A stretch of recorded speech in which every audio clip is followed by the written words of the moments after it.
I've got friends who have professional podcast studios, Yeah. um, which I don't know. At some point, maybe I'll think about renting out one, so we can get a decent deal because we literally know that the Indianapolis person who does the professional tech podcast around the area. Yeah.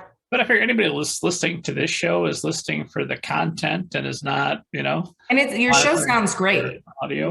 I love your show and I think it sounds awesome. So I thank you. I know that audiophiles probably have a bone to pick with me, but they're not listening to the show. This isn't. It's people like me. I mean, I'm listening to the show. Like, as you said, it's all the content and it's wonderful and it sounds great. I love it. Where are you guys out of? Where do you live? Indianapolis.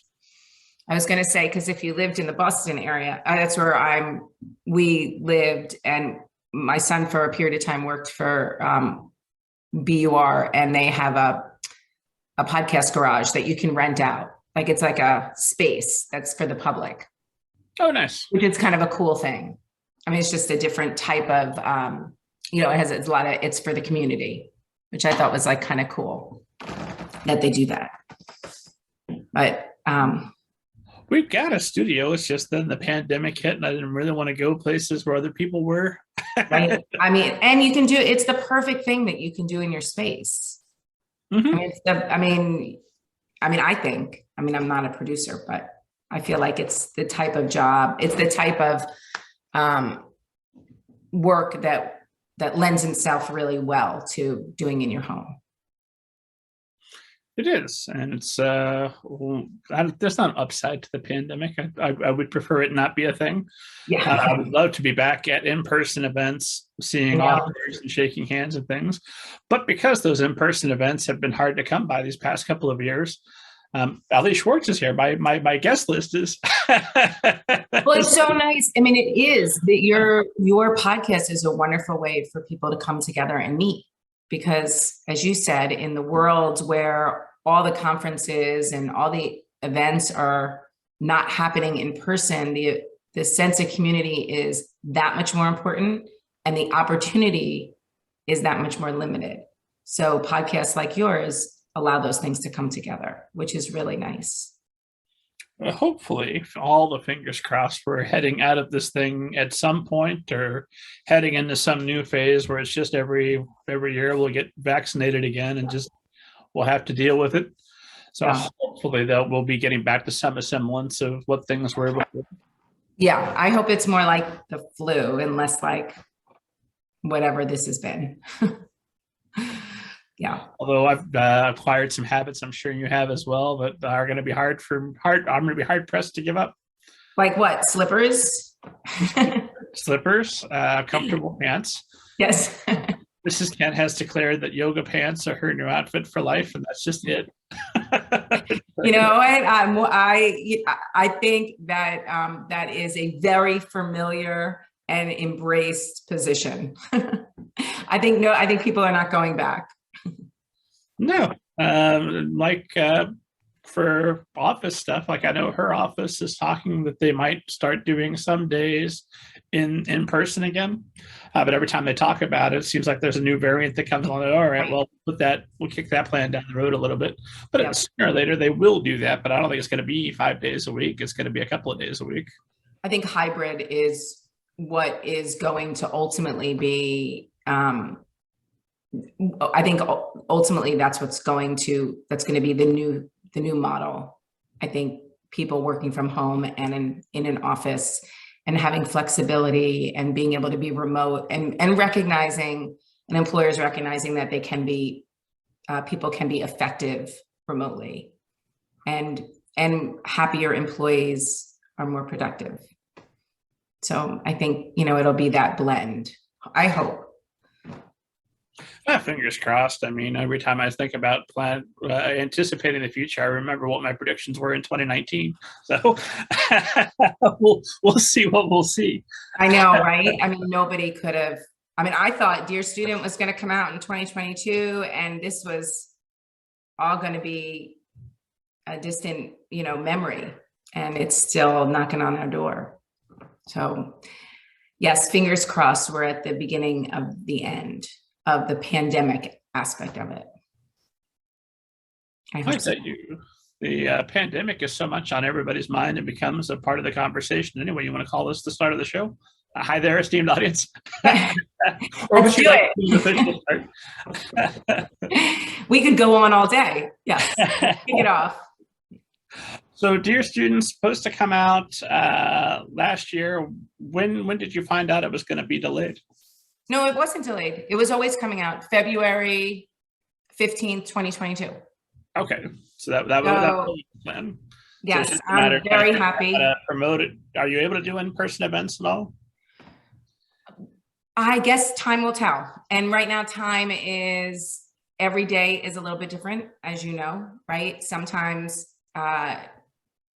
As for now, I have an in-person launch at Wellesley Books on Super Bowl Sunday.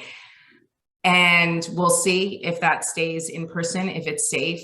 And that seems like a good thing to do, then we will do it. And if the pandemic feels like it is knocking on our door and it's not a safe thing to do, we'll pivot. I think that's one thing we've all learned this year is how to pivot. So I have a mix of events that are in person and virtual. And if I need to move them all to virtual initially, then that's what we'll do. I mean, honestly, whatever is best for the community and keeps everybody safe. And because as we've learned, we can connect virtually. There are lots of ways to connect with readers. I tell you, if I were in the Boston area, I would absolutely come to your book launch. And that's one thing I'm not going back to is pretending to care about the Super Bowl. I've never cared. I have in the past, almost like a serial killer acted like, yes, sports, I like those too. But I'm done with the pretenses. Nope, I don't care. I mean, I am a sports fan. I'm a Pats fan. They're not in the Super Bowl. So, and even if they were, my launch is at 2:00. Super Bowl doesn't kick off until 6. It doesn't even mean 6, as we know. So there's plenty of time to love both books and sports. So you'll have time to rush home and make the nachos and be all ready to go. Exactly. I got my chili recipe ready, wings. We're good. I predict I will spend this Super Bowl the way I've spent the last few Super Bowls, with a book. You know what? I think that's a perfect way to spend it. Maybe, dear student, may I suggest? Dear student, available now, esteemed audience. So it occurs to me that esteemed audience hasn't been reading about you, listening to other interviews with you, getting to know, doing the research ahead of time. So they don't know maybe necessarily who you are, and I never do anybody else's biography, and I never talk about anybody else's book, so I'll just make a mess of both. Why would you want to sit through that? So what does esteemed audience need to know about? Tell us about yourself. Okay. First of all, thank you for having me on your show. It is an honor and a privilege, so I greatly appreciate this opportunity to connect. I'm Elly Swartz. I'm the author of Finding Perfect and Smart Cookie, Dear Student, and Give and Take. And I have Hidden Truths coming out in 2023. A little bit about me. People who know me, it's always family first for me. I'm all about family. So married, it'll be 32 years this year to my husband, James. I have 2 grown sons who are my whole heart. One is married and lives in Vermont. The other lives with his girlfriend in LA. Family is everything to me. And I'm so grateful to them that they have believed in me and championed this career, because one of the things when I start a school visit is I always ask them how long they think it took for me to get my yes. And, I say, do you think it took 1 year or 2 years or 3 years or 5 years? What do they think? And then I have them do a drum roll and give them the answer. And the answer is, it took me 15 years to get my yes. And the kids are like, oh my gosh, which is exactly how I felt for 15 years. So for me, that really long winding path to yes was championed by my family and friends and their belief in me that I could get to this point. So when my books come out, it's just, it still blows me away, and it just fills my heart with joy. I'm during those years, I mean, I'm a lawyer. I went to Georgetown. That's where I met my husband. He was in line behind me at registration on the first day. And I was a lawyer. I practiced law for a period of time. I wrote law books with my father-in-law and articles with him and my husband for a long time. I taught legal research and writing at law school. I started a business, a college prep business called the Essay Advisor. I did that for many years. Basically, and I was writing while I was doing all of this and raising my family. So all the things I love have the one thing in common, which is story, whether it's books or college applications where you're helping students and kids find their voice, finding that little sliver of a moment that shares their heart and their story, or whether it's the law, it's real people's lives and the stories and how their stories and how the law has impacted them. So it's kind of a through line, just looks a little different with each job I've done, but I feel like it's the thing that links them together. So that's a bit about me. I love the idea that if you're telling that to a group of students, 15 years, well, that's going to be older than some of them that's our whole life that you're talking about.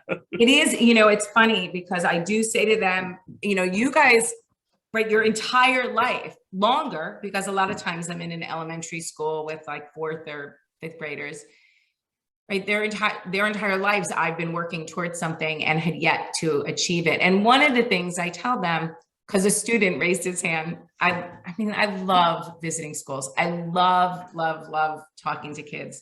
They're so honest. And a student raised his hand and he's like, Elly, it's great that you persevered and you worked really hard, but why? And, it was perfect. And it really made me think. And I said, it's a great question, because rejection at my age, it's not like I've gotten great at it. It's not like I love it. Nobody loves to be told their work isn't good enough. They're not good enough. It's just like the kids that I'm with, right? Not making the team, not being invited to the party. I mean, you don't get great at rejection. So I had to think about why I kept coming back. And I realized that I love writing more than I hate rejection. And I realized that the rejection doesn't define me the way I hope it doesn't define the kids that I meet with. Like you don't ever give rejection that kind of power over you. It doesn't define your worth. I was a writer because I wrote, not because somebody said I was good enough. And that was a lesson that I think I hope kids take with them. And I've taken with me over the years, that you are not, your rejection doesn't define you, and never give that power to somebody else or something else to define who you are. And then just do the thing you love and just keep doing it. I truly believe that that's where your happy place is. So for me, it took a long time, a lot of candy, and a lot of hugs from the people I love. If I could go back to you, and at some point I want to talk about the legendary version that involves Bazooka gum, I believe. But oh my God, yes. 15 years ago, and I tell you that, hey, it's going to take 15 years to get this done. Are you still on board, do you think? It would have been easier to know it would have taken 15 years, but I would have gotten there. See, it was the not knowing. Like if somebody had said, you need to work your bum off for 15 years, be the best writer you can be, the best version of yourself, but then you're going to hit the ground running. I mean, I wouldn't have been happy about the 15 years, but at least I would have known, it would have been a certainty. It would have been something a framework I could have worked within. The hardest part for me was knowing I was working my bum off, knowing I was trying to become the best writer I could be, and not knowing if that was going to be enough, if I was ever going to get my yes. That uncertainty was what crept in. And, as I share in school visits, I mean, just because I got to my yes and I pushed through those and persevered for 15 years doesn't mean I didn't have moments of self-doubt, moments of, can I get there? Am I good enough? Will it happen? Of course I did. I mean, I think that's human nature, right? You know, doubt creeps in and you start to say to yourself, are they right? Like, can I not get there? And I was at a school visit yesterday, or a virtual visit yesterday, and a student said to me, well, like, what kept you going? Like, why? Like, what made you not stop when you got all these rejections? Because it was hundreds of rejections. I mean, it wasn't just a few sprinkled in over years. And I said, I would turn to my husband and my kids and I would say, do you, sometimes while crying, do you think this is actually going to happen? And they would say, yes, just like that. No hesitation. I would say, like, why? Like, statistically, all the evidence would suggest it's not happening. So why? Why do you think it's going to happen? And they said, I believe in you. And that got me over the finish line. Like, those 3 words, like, that was it. And, sharing with kids, like, that's a gift you can give to somebody else, letting them know you believe in them. So that, I don't know. I think if I would have known it would have happened in 12 years, it would have been easier than not knowing it would ever happen.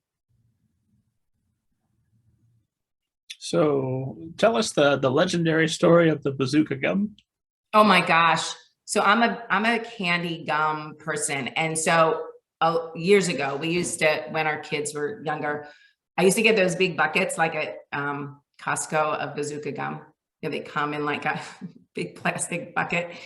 And I loved Bazooka gum. And during one of these 15 years, I got a piece of gum, and I'm wondering if I have it here. I recently moved here, so I don't know where everything is yet.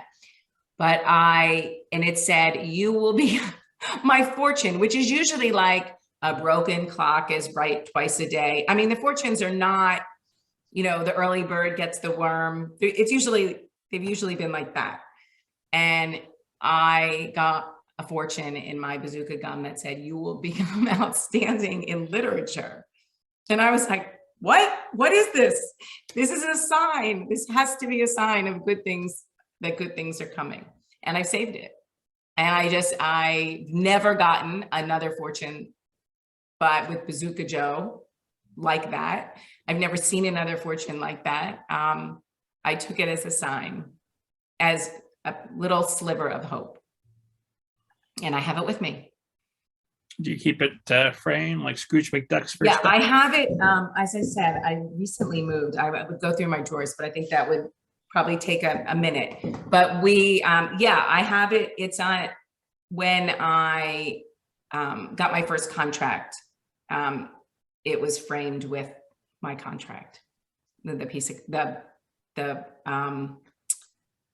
the fortune. So for 15 years, I'm assuming you're sending things out. What does that look like? Are you writing steadily and serious the whole time? Are you taking breaks? What are the big milestones that get you to year 15? Here we go. So yes, I was writing steadily. So Finding Perfect was the first book. It was the book I got my yes. But Rob, that was the 5th book I wrote. There were 4 other books in those 15 years that I was steadily working on.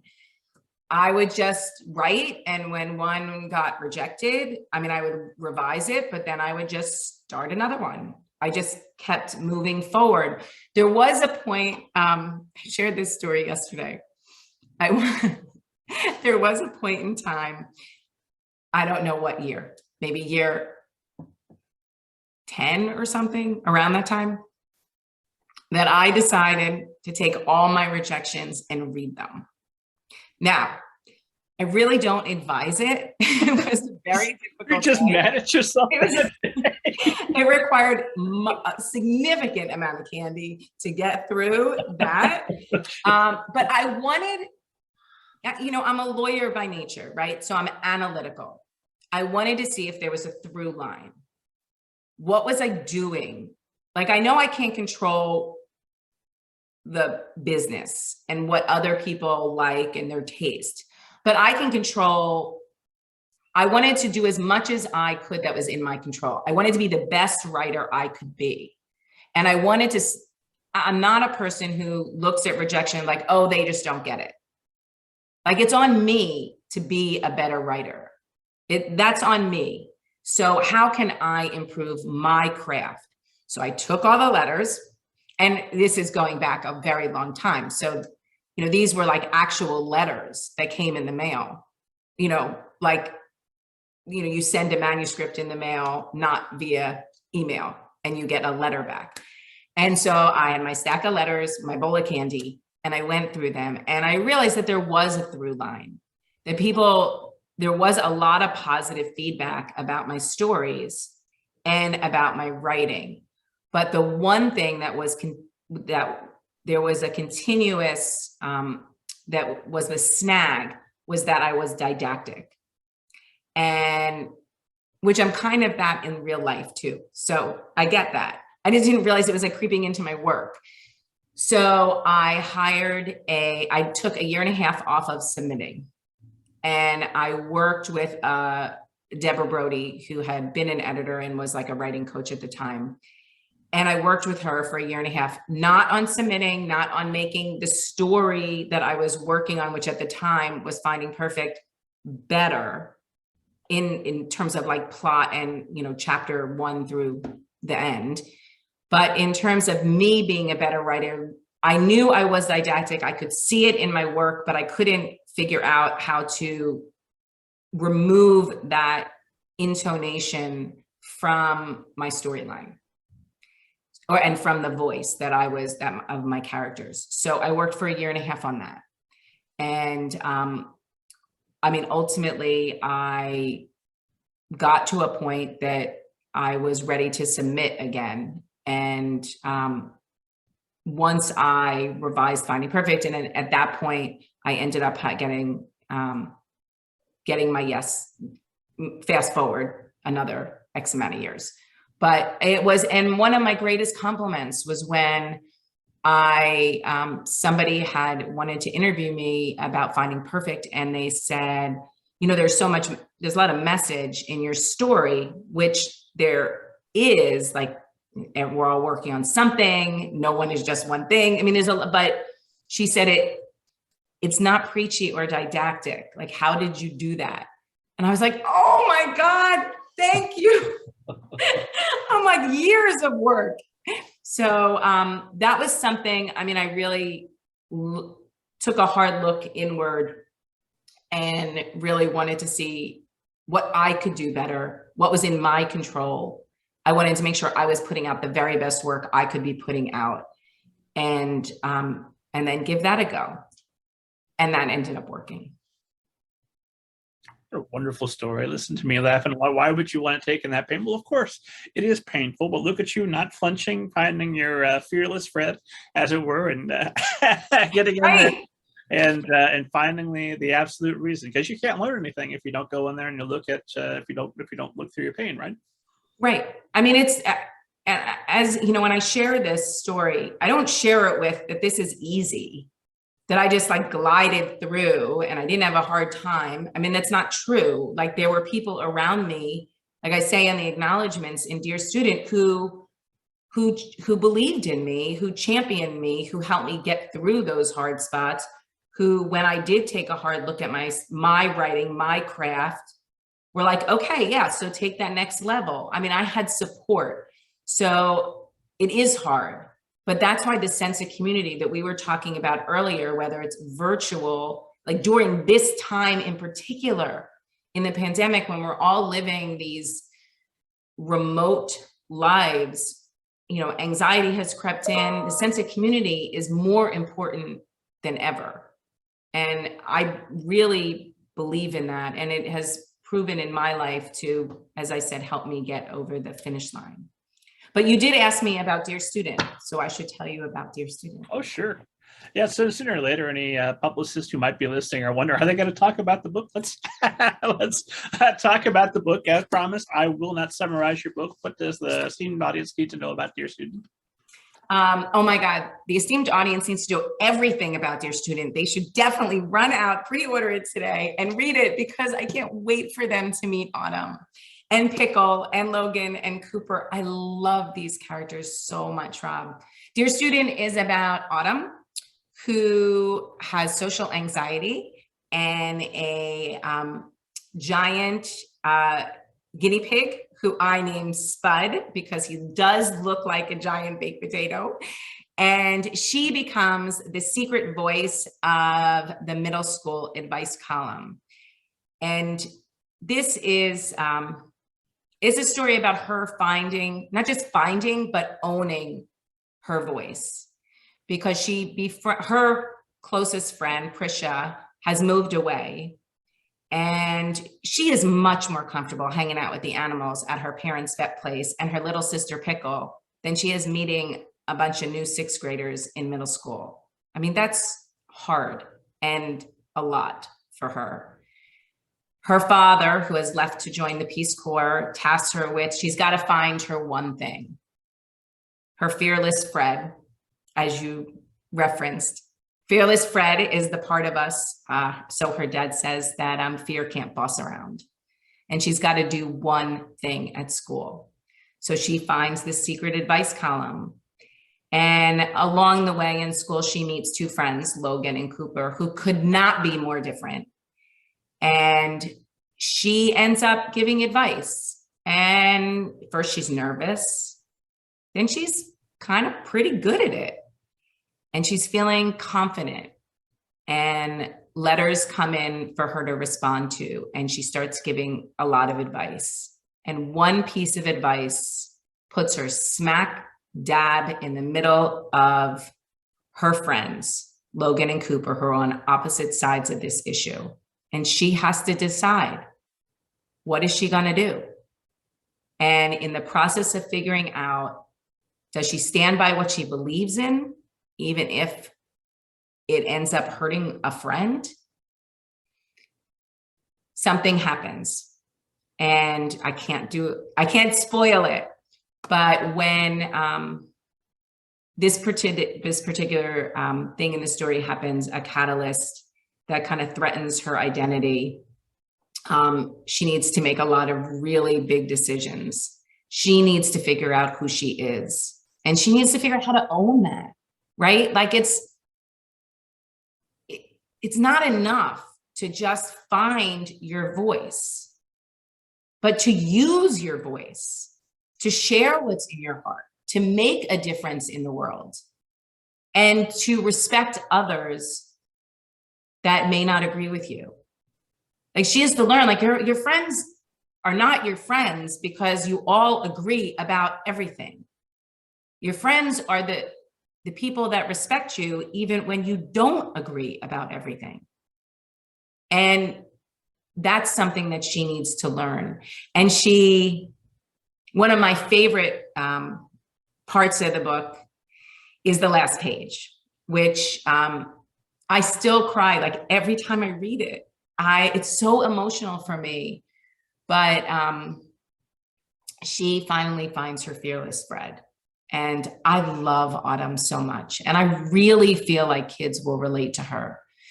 Kids who, we all have those moments, right? Kids, adults, whether you have social anxiety or not, where you walk into a room and you're like, am I saying the right thing? Am I doing the right thing? Am I dressed the right way? Does this sound weird? Will people think I'm weird? I mean, we all have those moments where we feel awkward and unsure. You don't have to have social anxiety to have that moment. And I'm hoping that the fact that we all have those moments allows us to relate and understand Autumn a little better and connect. And in this time with anxiety on the rise, particularly for kids, I want them to know, like, they've got this. They've totally got this, and they're not alone. There's a lot of us who have anxiety. And then, there's so many pets in this book. iguanas and snakes and guinea pigs. And I think kids are going to love those too. And then there's Activism, right? That cosmetic company moves into town and she's got to figure out what to do because there's testing on animals. And one really cool thing when I was researching this book, Rob, is that the Humane Act is a bill that's proposed in Congress right now. And it's about cosmetic testing on animals. So it's a really interesting, if you're an educator, it's also an interesting way to start having a conversation about laws and bills and how those are passed and how those can directly impact kids and kids' lives today. Yeah, we can all get to, I'm going to swallow that thought. We can all get together, work really hard, get a bill put together, put through, and then one person can get, yeah.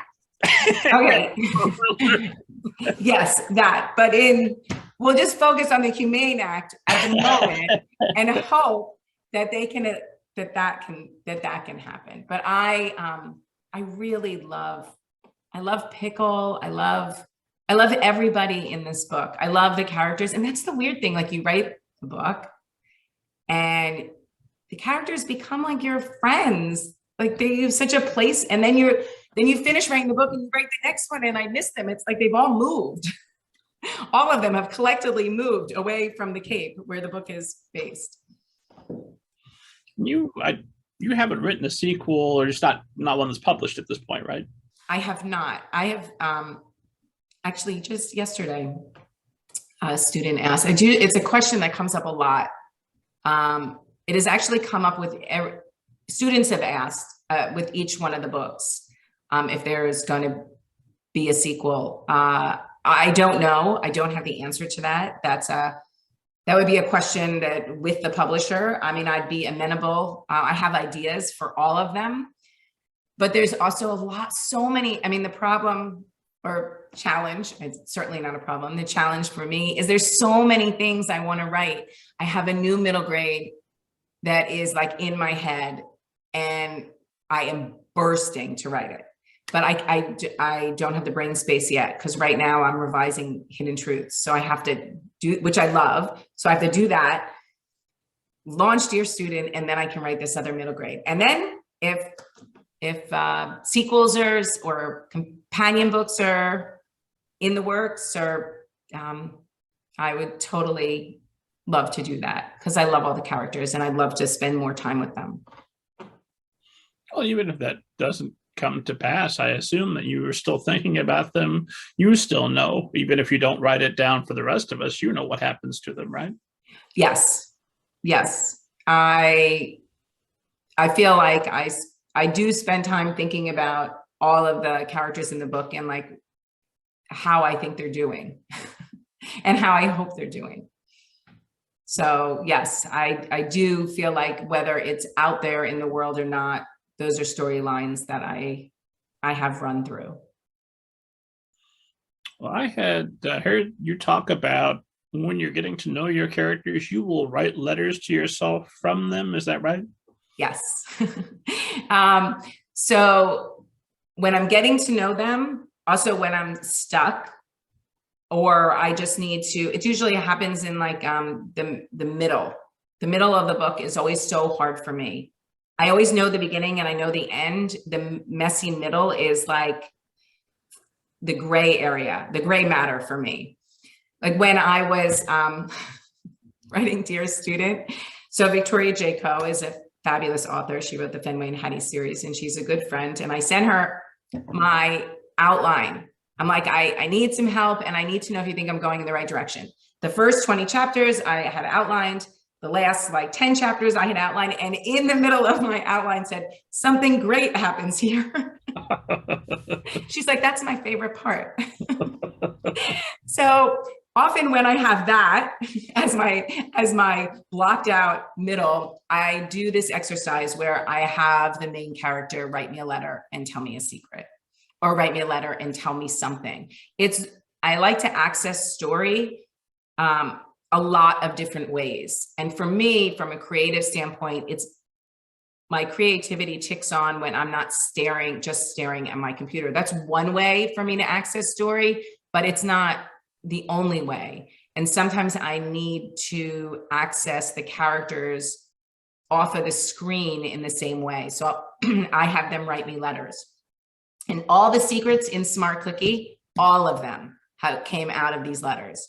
And in all the books, I learned a lot about my characters by just having them talk to me. And I know I'm the author, so I recognize that I'm writing to myself, but it feels different. It feels like you're a muse, like you're the conduit for this voice. And if you just kind of let go, you can really tap into if you really, really listen, you can tap into all the things they want to tell you. And I find that to be just a really effective technique when I'm writing or revising. It gives me access to my characters in a way I wouldn't have otherwise.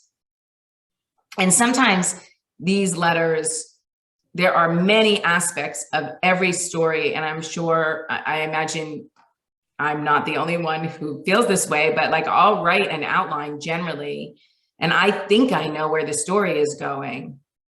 Then I write one of these letters, and my main character, Autumn's like, nope, that's not happening. That's not true. I wouldn't do that.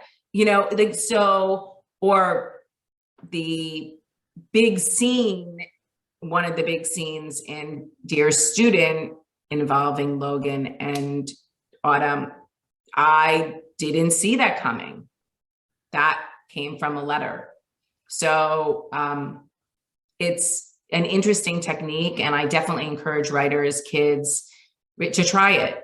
It just, I don't know. I think when you can access story, whether a lot of times I'll read my story out loud, or I use these note cards and I highlight the storylines and I lay them on the floor and pray my dogs don't jump all over them to make sure that through all of the different themes of the story, which are different colors, like visually I can see them on the floor, are being carried through the story. Like if I can access my story from all the different ways, whether I'm visually looking at it or hearing it or using these other techniques, it's really helpful to me to unlock and really learn the characters. Are all those letters someplace where 200 years from now, when they do the Elly Swartz Memorial Library, where they put all those letters in there and people will be able to peruse them? They're on my computer. Yes, that's very gracious and generous of you to think that's my future, but they're on my computer. Yes. And I have all my stuff, all the discarded pieces, the different versions of all my stories because they go through a lot. Finding Perfect was originally dual POV, and now it's just written from the perspective of Molly. Hidden Truths, which comes out in 2023, was originally written from the perspective of Eric, and now it's Eric and Danny. Danny is Danielle, so it's a boy and girl, both dual POV.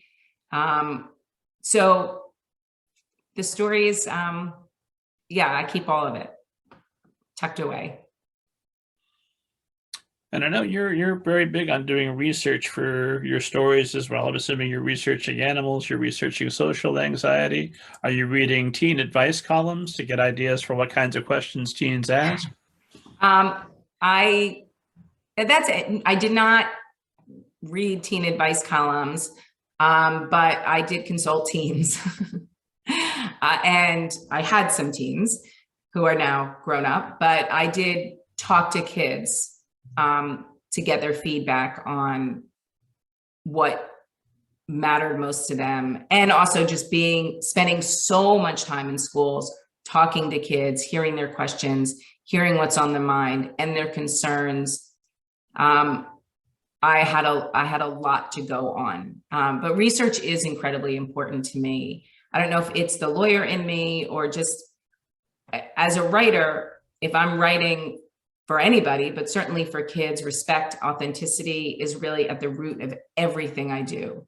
I have to honor my readers, right? You have to respect your readers. And the way to do that is to make sure that what you are sharing with them is true.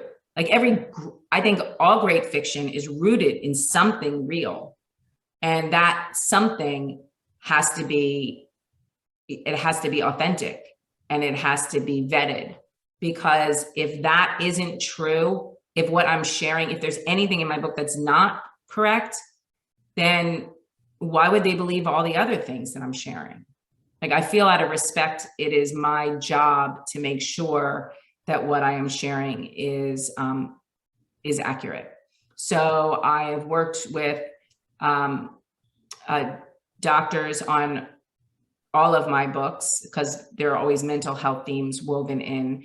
And actually, Dr. Trainer, who's the therapist I worked with on Dear Student and on all of my books preceding this, and we're going to be in conversation at Politics and Prose on a Thursday after the book comes out.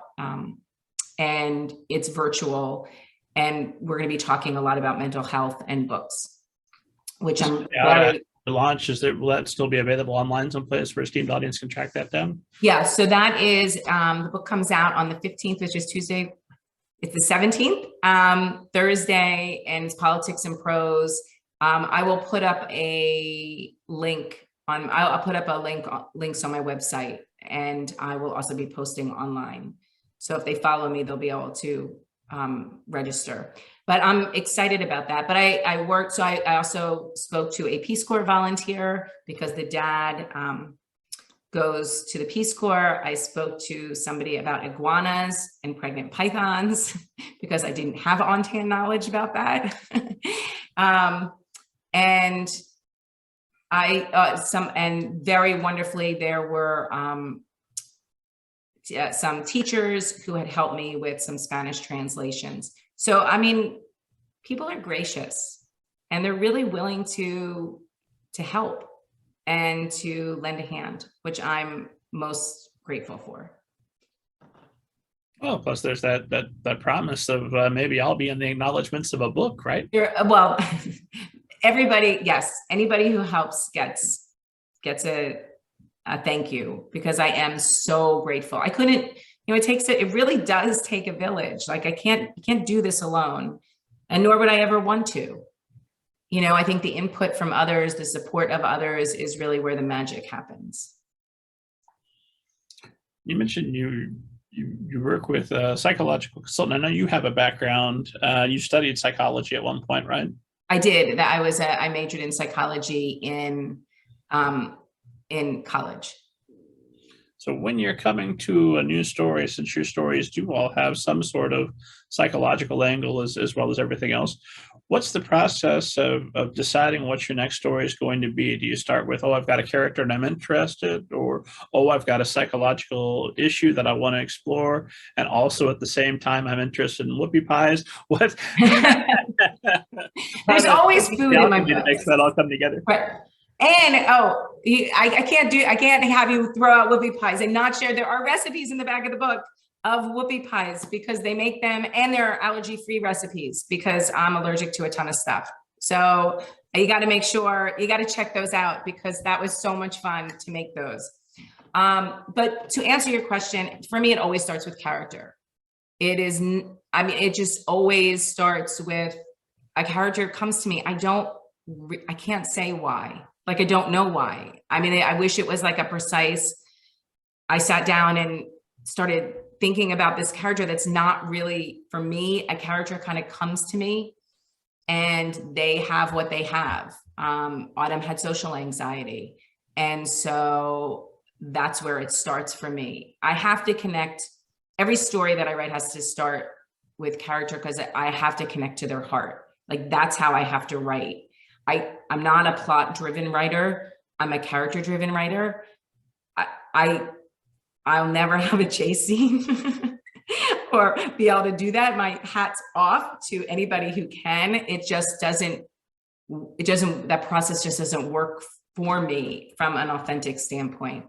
So it usually starts with a character, whether they have social anxiety or hoarding in Give and Take, or Molly had OCD. And then I do the deep dive and research. And all of my books have mental health themes in them because mental health challenges, kids face those. And not talking about it is sending, in my opinion, a message that we shouldn't talk about it.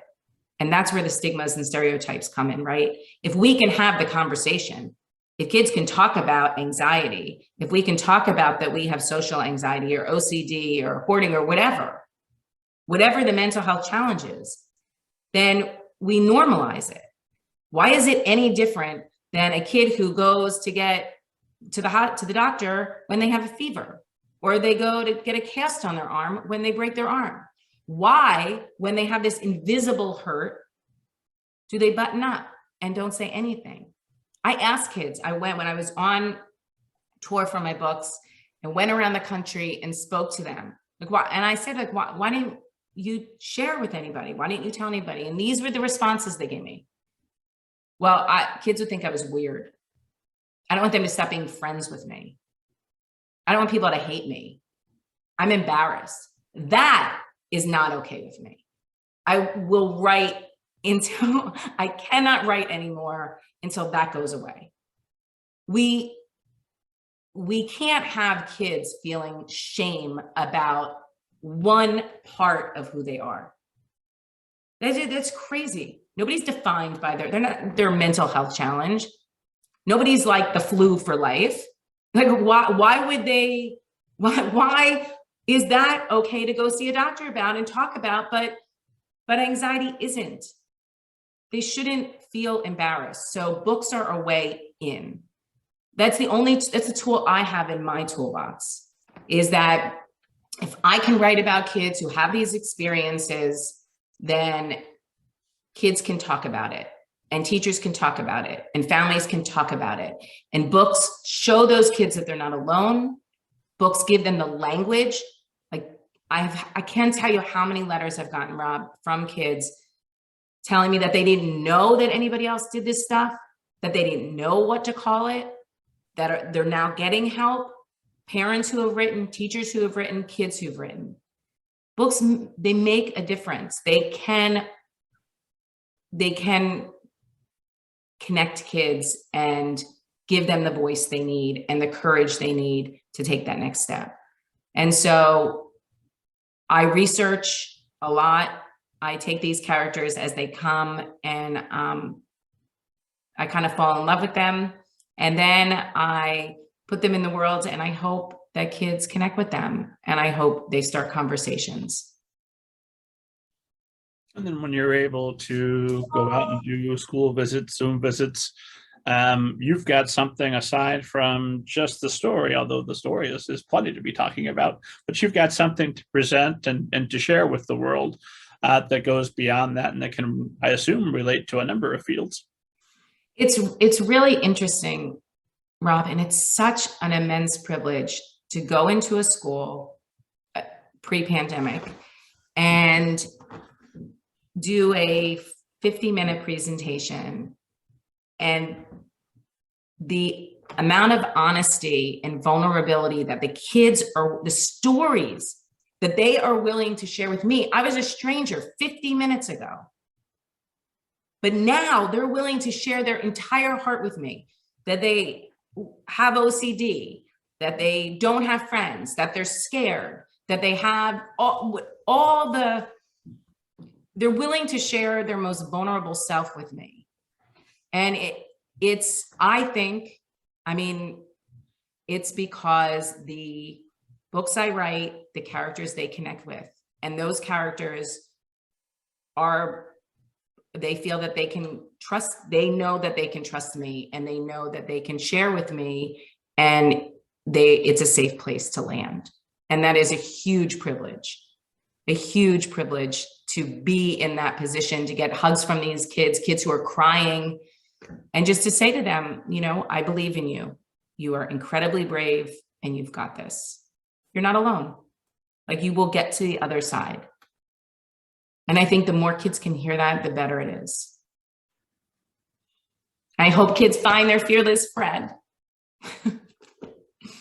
I imagine that also not in a cold, calculated kind of way, but in a genuine way, because you would never share anybody's information that was shared with you that's going to remain in confidence. But talking to a number of teens, I would imagine that gives you a direct window into what is bothering teens. Yeah.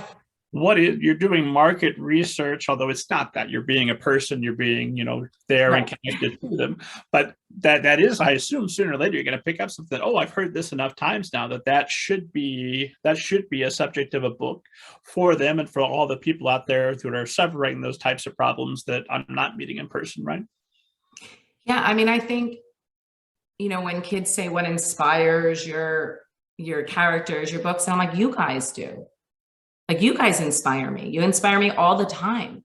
And, there's not one character that is one kid I've met in a school or one person in my life or me, but it's sprinklings of all of those experiences. Kids often ask, like, is Molly you? Is Autumn you? And I'm like, I can tell you that I have anxiety, and it's something I have struggled with, and it's something I work through, but I am not my characters. I said, and neither are the people in my life, although there are plenty of people in my life who have mental health challenges. I said, if I put all the people in my life in my books, people would stop hanging out with me. I'm like, the animals will love me anyway, but I can't just plunk my family and friends into books and have, and then go out to dinner with them. So they're good for one book at best, maybe two, and then you need some new material. I said it, when you write from your heart, your life experiences are imprinted there, right? So those come out in different ways in your writing and in your characters.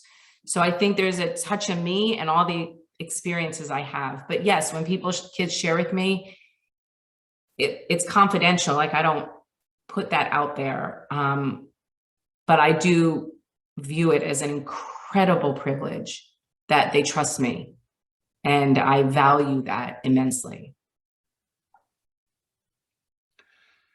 So I'm watching our time, and I've got other questions about your process, but I did want to ask specifically about Dear Student. That you said that, or there's a quote from Autumn somewhere in the book, no spoilers, but she says that I've learned the most fearless and frightening thing I can do is be myself. Yes. Why is that so? Oh, you're gonna make me cry. Oh, I'm very mushy, Rob. I should have started with that. Because being yourself is the hardest thing you can do. I mean, being true to yourself. She finds herself in a position where she has two friends on opposite sides of an issue, and she is waffling. Does she do nothing? Does she do something? No matter what she does, somebody she cares about is going to be mad or hurt. And she has to look inside who she is and realize and be true to herself with her friends, with her dad. And I think that is the bravest and scariest thing you can be, right? Like, being true to who you are. I've always been a person who said, I'm good if you love me or don't like me. Like, I'm good either way. I just hope that you always respect me. Like, knowing that not everybody is for Autumn, not everyone's going to be her friend. Not everyone is going to agree with her.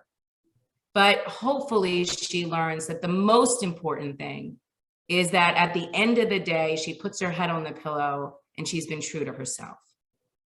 And I feel like that's something that I have always lived by. Like, at the end of the day, you put your head on the pillow. If you've been true to who you are, if you've been kind, you've been respectful, your heart's filled with love, then you're good to go. And so I think that is brave, especially in a world, in the world that kids live in today. It's hard. Social media is everywhere. Social media, it's the shiny penny version of people's lives, right? TikTok and Snapchat, and vacation pictures and smiles and the slivers of life that are people's shiny penny version. But kids are bombarded with that. It's hard for them to know that other kids have anxiety, that other kids are having a bad day, and other kids may not be invited to things. It's a lot. And I think it's really brave to be who you are. And that's why in the book talked about, like she says that Prisha says that she's good weird. I mean, I feel like we're all weird. We're all a little weird, good weird. I love that. And just being true to all parts of you, the parts that you're working on and the parts that you're proud of. And I know that you work with a couple of educators to put together curriculum guides for all of your books. When does that process start, and how does that help you make the book a part of the classroom? Great question. So I've worked with Anna Contos and Raina Friedman, who are rock star educators, real and wonderful humans. And I usually, I'm trying to go back and think about when we did Dear Student. It's usually after the revision process, after the book is probably in copy edits, I would say, is when I reach out and we start kind of thinking about how I want to connect with students and how I think the book will help educators and students in the classroom. And it usually begins with kind of like, what's important for me to share? Like, what do I want to share? Because the curriculum guide really, Rob, is a thank you from me to educators. If they're going to use my book, I just want to say thanks. I want to give them here's discussion questions, quotes, activities. I mean, their job is hard enough. They have so many demands on them. Their day is jam-packed. If I can just say, here's my book, and here's 20 things you can do with it. You can use one of them, none of them, all of them.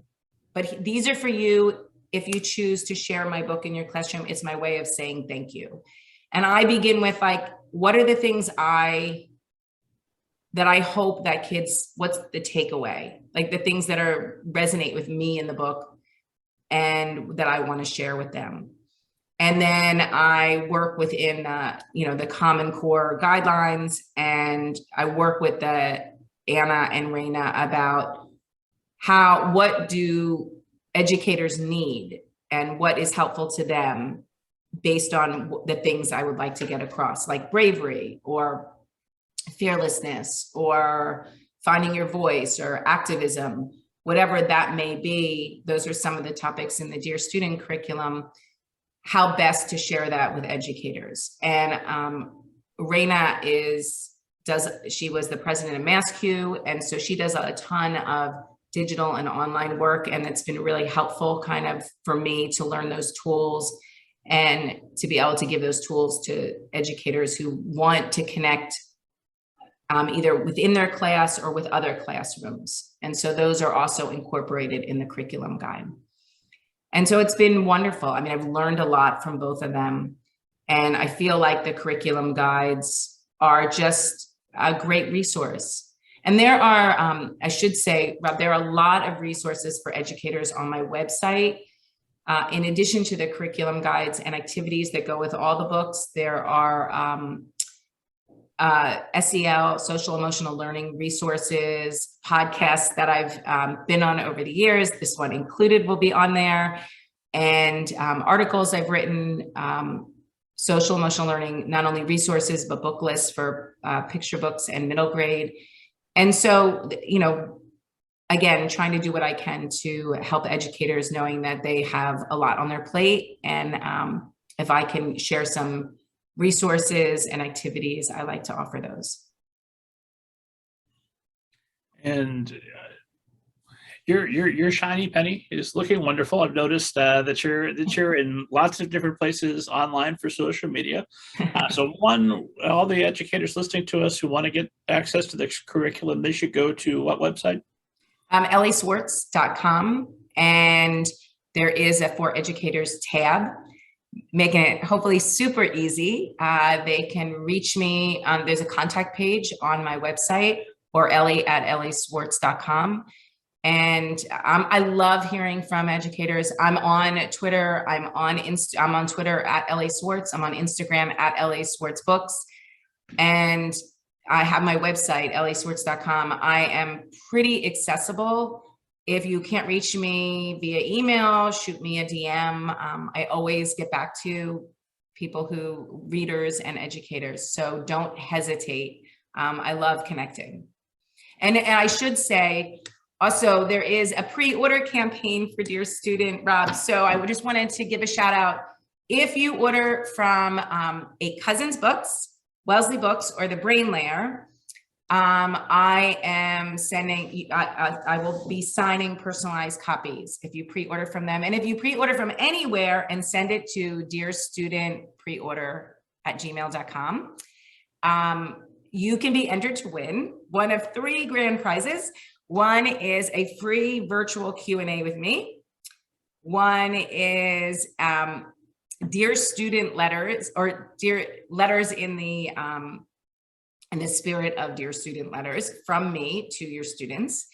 And the last one is a Brave Like Me poster for your classroom. So those are the grand prizes that you can win if you send your receipt of a pre-order to dearstudentpreorder@gmail.com. So if you've been listening to us, you've been thinking, why doesn't he ask her this? Well, good news, you get involved. You'll have the opportunity to ask whatever question you like. Right. That's right. That's right. Plus, I'll be doing the Wellesley Books on Super Bowl Sunday. I'll be at Politics and Prose on the 17th. I'll also be doing upcoming, I'll be at books. There's a number of book events I'll be doing, and they'll be listed on my website. And I can't wait. I'm so excited. Well, that's a lot of commitments. Plus, the social media presence alone is a little bit intimidating to me. So looking at all of that, how does your day structured to allow for time for all that marketing material? Here, I'm sucking up a portion of your morning that's not going into writing. I assume that you'll have other events, if not this week, certainly in the near future. What does your author day-to-day schedule look like? How much time are you allotting for social media marketing, and what are the best strategies to make sure you're on top of all that stuff while still getting your words in? So it's definitely a lot. The juggle is real, but I kind of love all of it. I really do. And my days are different. Every day is pretty different. The only consistent aspect is I'm walking my dogs. Usually I get up early. I walk my dogs early. And then depending on what stage I'm in, right now I'm revising Hidden Truths. So I've been working pretty, when I'm in that stage of a book, I'll sit for hours, and just, I like to take the book in one big gulp when I'm revising it at this point. So I could sit for like 5 hours or so and just write. If I'm drafting a new book, it's got to be in smaller chunks because my brain feels like it's on overload. So depending on whether I'm drafting or revising sort of dictates my writing style for that day. And then right now I'm doing a lot of interviews and blog posts. And so I take a lot of time for writing for those as well. It's really, every day is a little bit different. I'm also an author in residence at a school in New Jersey. So next week I'll be doing 12 presentations on revision. So I'm with that school all year, and I do workshops on finding your voice and finding ideas and revision, and I'll do a meet and greet, and then it'll culminate in us hopefully in person in May. It's the Washington School in New Jersey, and I do a lot of virtual visits and in-person visits when the world was open, and hopefully again soon. So it's a balance. I mean, the social media piece, I try to do that when I wake up with coffee. that's kind of I answer my emails and I do that early on. And then I kind of put that away and chunk out the rest of the day between writing and then promotional stuff, like at the stage now for Dear Student, and getting ready to gear up for that and getting the revision done for Hidden Truths, because that's due. Deadlines really help chunk out your day because those are not moving. And I would never miss a deadline. So it's a little bit of everything, but I do, my schedule is very specific when I start my day.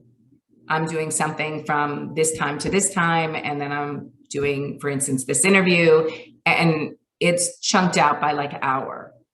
It's not free form. I'll fit it in. It's very scheduled, and I like it like that. So it works for me. So you'll have a marked out time that, hey, from this period to this period, I'm writing, shut everything else off. This is happening.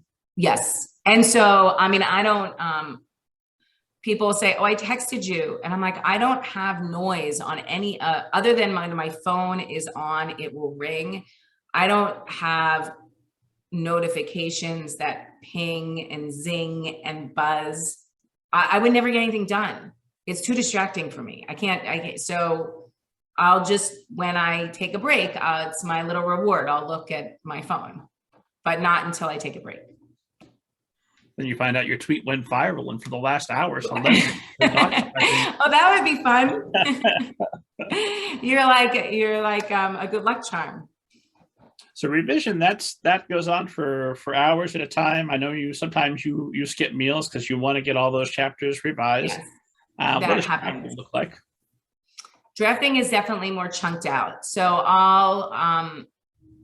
the way it works for me is I won't start a story when I have an idea. I'll go for walks. I'll start thinking about the characters. I'll start playing around with this other book that I'm excited to write. I have ideas and they're like whooshing in my head, but I can't write anything yet. They're too esoteric. They're not concrete enough. I don't know the characters well enough. And if I were to sit down and start writing, it would be forced. It's got to be like I like to cook. They need to marinate. Like the ideas just need to marinate a bit before they're ready. And then when I sit down, I map out a very rough outline. I am not a big outliner. I just have ideas that I put down, like something great happens here. And then I start to write. And as I write, I fill in my outline. And so what I do if I'm writing a draft is I'll write, and then if I'm at either my brain is just fried or I have to stop writing for some reason, I'll write myself notes for the next day so that when I'm starting, I'm not starting from like zero. I'm starting from like, these were the breadcrumbs that I left yesterday for you. So for me.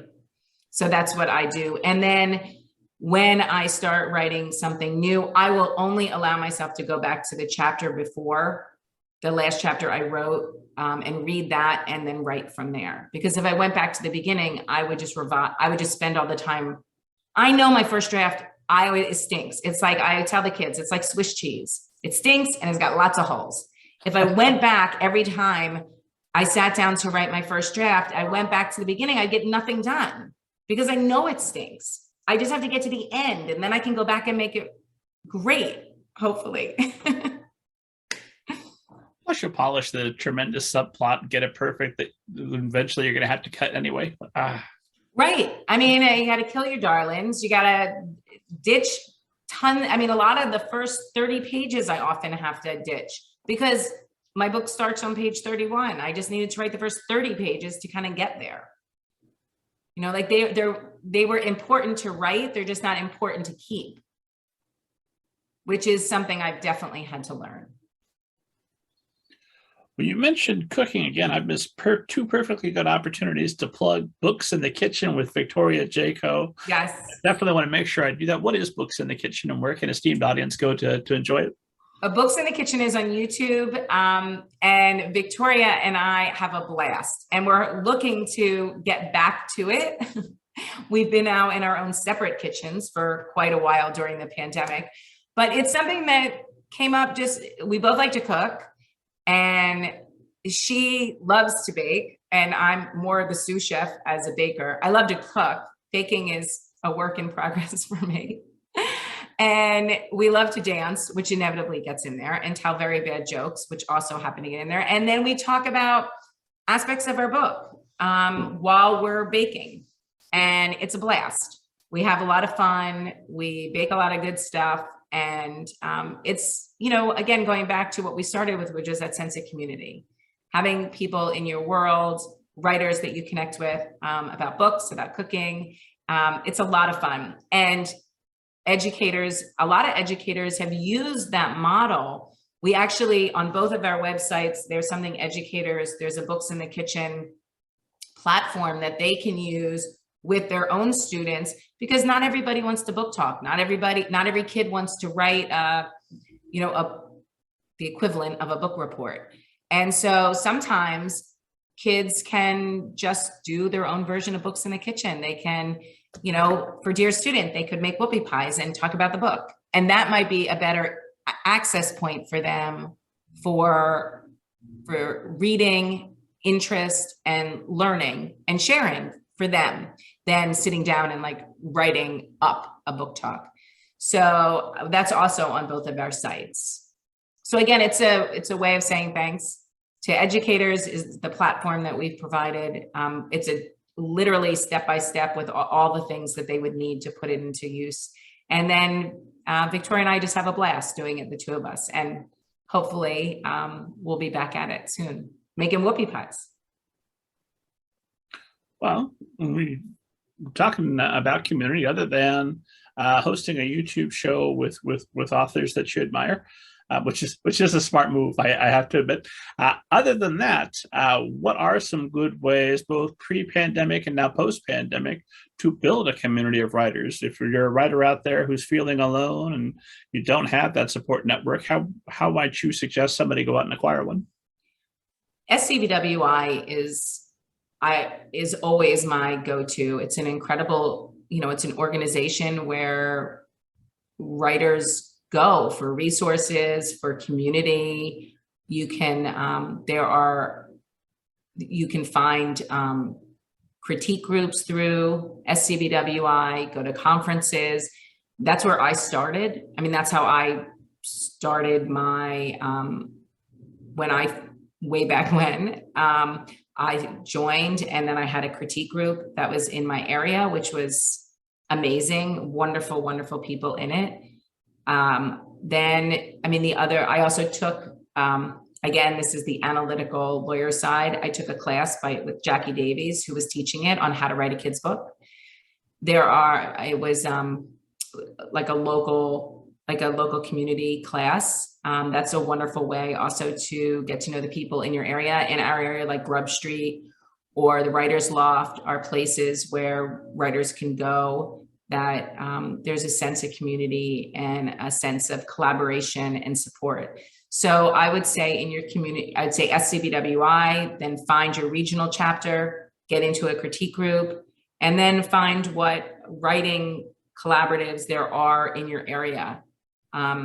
And take advantage of those, really lean into them and support each other. And, I went to VCFA retreats. There's highlights. There's lots of different organizations out there where you can really connect with other people who are sharing your journey. Elly Swartz, have you ever seen a flying saucer and or a ghost? I have never seen a flying saucer, although I don't rule out that there's life elsewhere. I don't know what that looks like, but I don't believe that we're it. I think there's something bigger. As far as ghost, I've not seen the Casper version, but I will say I definitely believe in some sort of afterlife. It's funny, I saw your email and I was actually revising Hidden Truths, and there is a part in it that stemmed, as we were talking about, from an experience I had. And so my mom died young, many years ago. She 26 years in April. And after she died, and it was a couple of years afterwards, because my son, my youngest, was 6 months when she died, and he was probably like 2. And he was like, in the bath or something. And he came out, and my dog was there. And I swear to God, like my mom was there. Like I just felt her. I felt like she was there in a way that I hadn't felt before, and I haven't felt since. And it was just this moment in time where I don't know how to explain it. I just felt her presence and told her I loved her and I missed her. And then my dog shook and my kid cried, and that was it. That was the end of that moment. But I definitely believe that I'm an optimist. I mean, maybe that's just my need to believe. But either way, I do believe that we carry on in some way. I don't know what that looks like. But I have vision that like my mom and my grandmother who died and my other grandmother are up in heaven, like having some white wine and my father-in-law, and they're just having a party up there, toasting to their like beautiful family down here.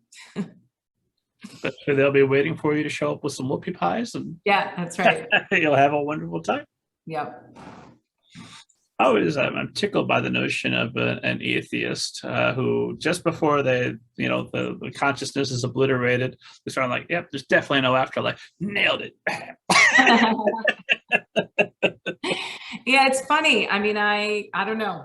I'm a believer, and I'm not saying I have the answers or know what it looks like. And not for religious reasons, just maybe it's, as I said, just my kind of need to believe that things carry on. Well, I'm watching our time, and it's flown by. It always does. This has been so much fun. I feel like we could continue to like just totally hang out. Well, you've got at least one more book coming out next year, and I assume there's going to be far more after that. So you'll come back and we'll do this again. And by God, one day there will be in-person events, and hopefully we'll meet at one. So thank you for being a tremendous guest. My last question for today is if you could go back toward the 15-year start of your career, or wherever in there it would have been useful to yourself to go back and give yourself some advice that would have made easier your path and might make easier the paths of everybody watching or listening to us, what would you go back and tell yourself? I think I would tell myself, I would remind myself to have fun, and to believe in myself and to trust my gut. Because truthfully, and to just keep working at it, keep doing what makes you happy. I think that's what I would say. Just keep doing what makes you happy and believe in yourself. Because in my heart, doing the thing that makes you happy, I believe it, not the thing that you're good at, but the thing that brings you joy is really where your happy place will be. And so I think I would hope to remind myself to just do what makes you happy and believe in yourself. I think that's the perfect note to end on. Remind the esteemed audience where they can find you online. Okay, so I am at ellyswartz.com, and I am on Twitter at Elly Swartz, on Instagram at Elly Swartz Books. And thank you, Rob. This was so fun. I had a blast, and thank you to the listeners. And I hope you love autumn as much as I do. As always, esteemed audience, for the back catalog of the show, for interviews with thousands of literary agents, editors, authors, all the world's best people, go to littlegradeninja.com. Download your free copy of my book, Banneker Bones and the Giant Robot Bees. It will change your life. Have cash money ready when you're ready for the sequels. I'll be there. And as always, God willing, I'm alive. I'll see you next week.